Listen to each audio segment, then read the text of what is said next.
Hello friends, welcome back to Chefin Me. இன்னைக்கு வீடியோல நம்ம பார்க்க போறது ஒரு ஈஸியான 10 நிமிஷத்துல செஞ்சிடக்கூடிய பீன்ஸ் உசிலியோட டூப்ளிகேட் வெர்ஷன் கூட இத சொல்லலாம். வாங்க இதை எப்படி செய்யறதுன்னு பார்க்கலாம். இதுக்கு நான் இந்த கடாயில ஒரு 2 டீஸ்பூன் கடலை எண்ணெய் ஊத்திருக்கேன்.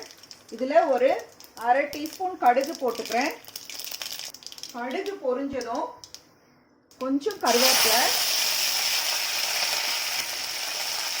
இப்போ ஒரு 2 கப் பீன்ஸை பொடியா நறுக்கி வச்சிருக்கேன், அதை சேர்த்துக்கிறேன்.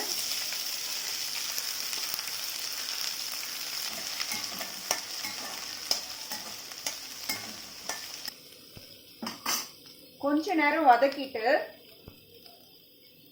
ஒரு 1/4 டீஸ்பூன் மஞ்சள் பொடி, தேவையான அளவு உப்பு,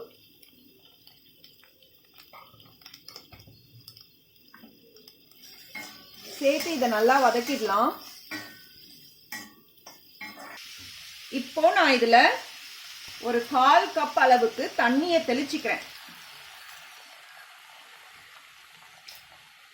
தண்ணி தெளிச்சுட்டு இதை ஒரு 5 நிமிஷம் மூடி வச்சிடலாம்.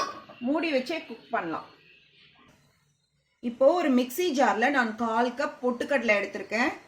அது கூட ஒரு 1/4 டீஸ்பூன் சீரகம் சேர்த்துக்கிறேன்.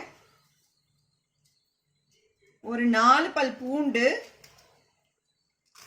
3 காஞ்ச மிளகாய். இதை நம்ம ஃபைனா கிரைண்ட் பண்ணிக்கலாம். இப்போ 5 நிமிஷம் ஆகிருச்சு.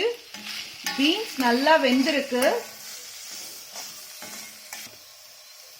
இதுல நாம அரைச்சி வச்ச பொட்டுக்கடலை பொடியை சேர்த்து நல்லா மிக்ஸ் பண்ணிக்கலாம்.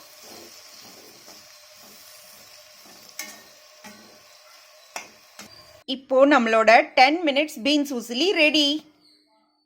ரொம்ப ஈஸி ஃப்ரெண்ட்ஸ். இது ரொம்ப டேஸ்டியா இருக்கும். டைம் ரொம்ப கம்மியாக இருக்கிற நேரத்தில் இதை ரொம்ப ஈஸியாக ரெடி பண்ணிடலாம். சாம்பார், ரசம் எல்லாத்துக்கும் இது ரொம்ப டேஸ்டியாக இருக்கும் கூட. கண்டிப்பாக இதை செஞ்சு பாருங்கள். பிடிச்சிருந்தா ஷேர் பண்ணுங்கள். செஃபின் மீக்கு சப்ஸ்கிரைப் பண்ணுங்கள். தேங்க்யூ ஃபார் வாட்சிங்.